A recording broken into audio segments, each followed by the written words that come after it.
राणी अगं तू डबा आणला नसशील, चल आपण दोघं खाऊ माझ्या डब्यात. नाही जितू दादा, मी जाऊन तिकडे बसते जरा. अगं 2 घास खाल्ले असतेस, बरं वाटलं असतं तुला. अरे नाही, मला भूक नाहीये, तू जाऊन जेव, मी बसते तिकडं. जेव. भूक तर खूप लागलीये, पण जितू दादाच्या डब्यातलं कसं खायचं? आता काम करताना चक्कर बिक्कर आली तर कसं करायचं? काहीच कळत नाही.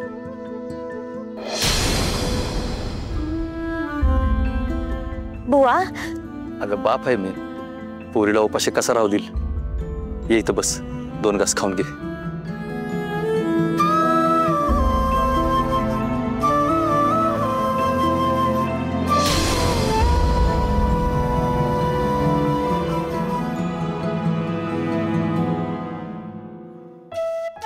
आई कशी आहे?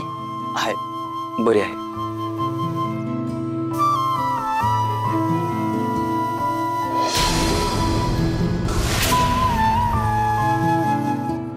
राणी, काय झालं ग?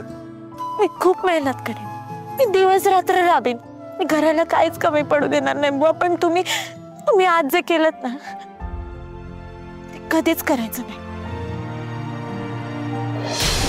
राणे, अगं मी तरी काय करणार ग? तुझ्या आईची तब्येतच लय अवघड झाली होती.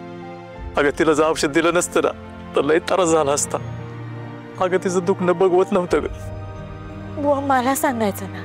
अगं उठसूट पोरीला सांगायचं म्हणलं मी कसला बाप ग? अगं लोकांनी शान घातलं असतं माझ्या तोंडात. बुवा तुम्हाला मी किती वेळा सांगितलंय की असा विचार नाही करायचा. लोकांचं काय, लोक तुम्ही बोलतच राहतील ना.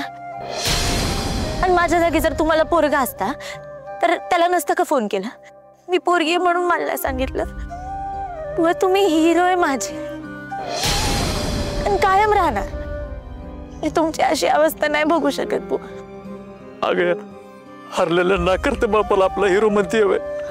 कसला हिरो ग मी? अगं आज माझी मलाच लाज वाटत होती. मी माझ्या नजरेत पार हरलोय बघ. असं कसं हरला? हा, मी नाही हरू देणार तुम्हाला. वाईच माझा हिरो जरा कचलाय, पण मला माहितीये तो पुन्हा उठून उभा राहील. हो बुवा, मी तुम्हाला आज नाही बघत आहे. ह्याच्यापेक्षा कितीतरी मोठ्या संकटांचे तुम्ही 2 हात केलेत. हो मी बघितलंय. राणे, तुझा हे स्वभाव मला लय आवडतो बघ. तुम्हाला अजिबात खचूच देत नाही. तुझ्या डोळ्याने माझ्याकडे बघितलं ना तर आपोआप एक आशेची किरण दिसते बघ. पण तुम्ही फक्त माझ्या पाठीशी राहा. हे संकट वगैरे ना हे आपोआपच मागे जातील बघा. तुम्ही आणि मी दोघं मिळून त्या संकटांना 32 दाखवू ना. 32 दाखवू, पण आता करते तेवढं काम बस झालं. लय काम हातात घेऊ नको.